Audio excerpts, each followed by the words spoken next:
Assalamualaikum warahmatullahi wabarakatuh.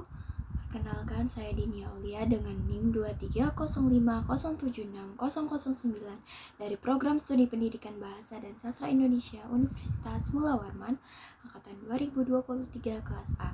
Baik, langsung saja. Di sini saya akan menyampaikan materi mengenai sosiologi sastra. Kajian sosiologi sastra adalah pendekatan dalam penelitian sastra yang memandang karya sastra sebagai produk sosial dan menelaah hubungan antara sastra dengan masyarakat.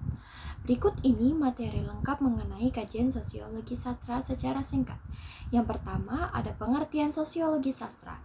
Sosiologi sastra adalah kajian yang menempatkan karya sastra dalam konteks sosial.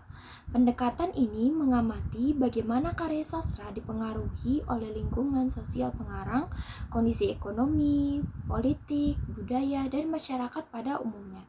Yang kedua, aspek-aspek dalam sosiologi sastra. Terdapat 3 aspek utama dalam sosiologi sastra menurut pendapat sosiolog terkenal seperti Lucien Goldman dan Robert N. Carnpage. Sastra sebagai refleksi masyarakat. Sastra dianggap sebagai cermin yang merefleksikan kondisi sosial, budaya, dan politik zamannya. Kemudian pengaruh sosial terhadap sastra. Karya sastra dipengaruhi oleh kondisi sosial pengarang, latar belakang kelas, agama, ekonomi, dan ideologi. Kemudian pengaruh sastra terhadap masyarakat. Sastra juga memiliki peran dalam membentuk dan mempengaruhi masyarakat, misalnya melalui kritik sosial atau penyebaran ide-ide tertentu. Yang ketiga ada teori-teori dalam sosiologi sastra. Beberapa teori yang sering digunakan dalam kajian sosiologi sastra antara lain yang pertama ada teori mimesis.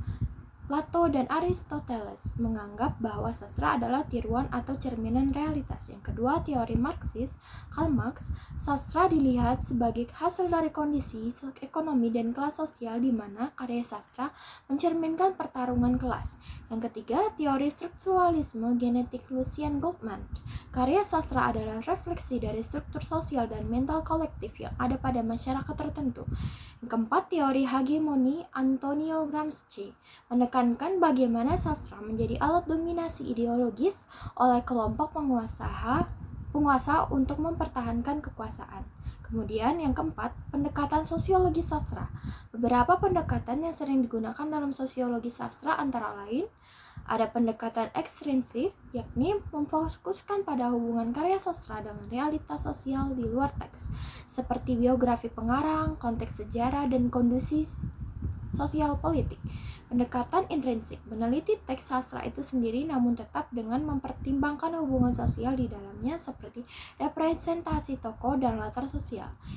Kemudian sosiologi pengarang, mengkaji latar belakang sosial pengarang seperti status, sosial, ideologi, dan keterlibatan politiknya. Kemudian sosiologi pembaca, fokus pada bagaimana karya sastra diterima dan dipahami oleh masyarakat pembaca serta dampaknya pada pembaca. Kemudian materi kelima, contoh penerapan kajian sosiologi sastra. Kajian sastra dalam konteks kolonialisme dan postkolonialisme. Bagaimana sastra digunakan sebagai alat perlawanan terhadap penjajahan atau refleksi dari pengalaman kolonial.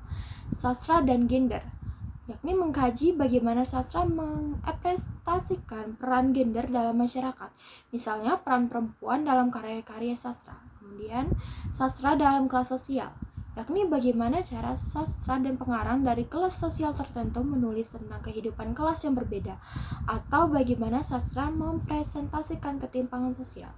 Materi keenam, yakni tokoh-tokoh penting dalam sosiologi sastra. Yang pertama ada Lucien Goldman, pelopor teori strukturalisme genetik yang mengaitkan antara struktur sosial dan karya sastra. Yang kedua ada Terry Eagleton, yakni kritikus sastra Marxis yang melihat sastra sebagai produk dari ideologi dan kondisi material.